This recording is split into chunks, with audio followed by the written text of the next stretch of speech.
First light this morning. The front line is ahead. But the soldiers are at rest, using bags of food as their pillows.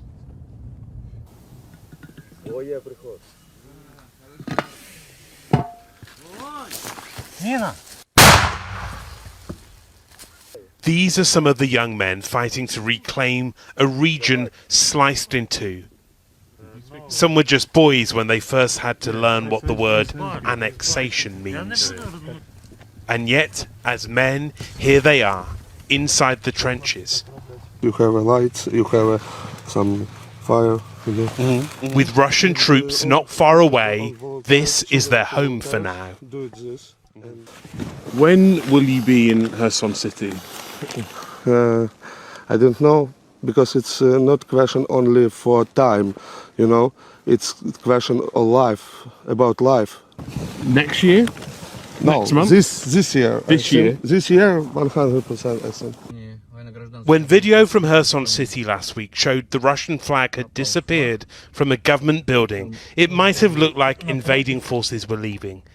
But it still flew nearby, and the Ukrainians believe this was a bluff. The building appears to have been ransacked, but it's hard to know what's happening when the battle for Kherson is being fought in the dark. But this is what liberation still looks like in some of the places close by where Russian troops have been pushed out. The lines on maps showing who controls what cut through the lives of almost everyone here. We find Vera on the roadside.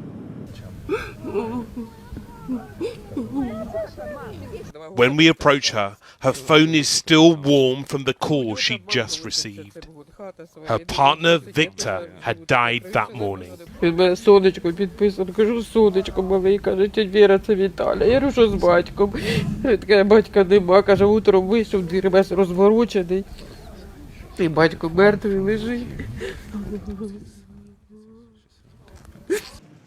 His home is nearby, but it's in a village not yet recaptured by Ukraine, so she can't reclaim his body and fears she never will. Over there is Russian-controlled territory.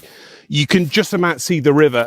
There are pockets, large pockets of Russians on this side of the river too, and the challenge now for the Ukrainians, perhaps the biggest of the war so far, is to push them from this side over there. But the waterways nearby stand in the way not only of soldiers trying to advance, but of civilians trying to escape.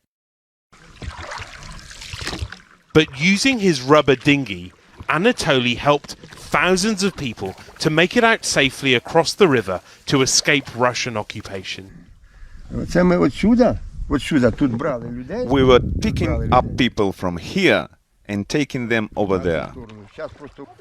He's reunited with Galina, one of the women he rescued, who at one point thought she was going to die.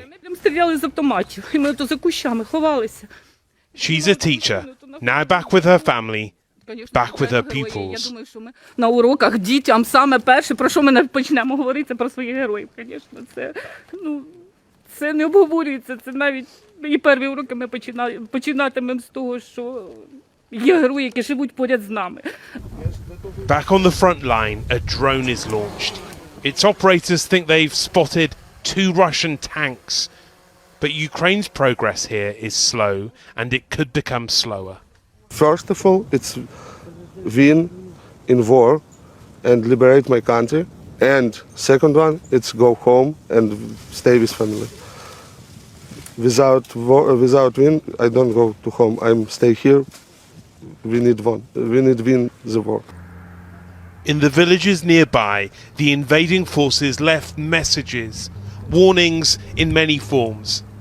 Like in the basement of a secondary school, scrawled on the walls in Russian, one reads, "We'll be back."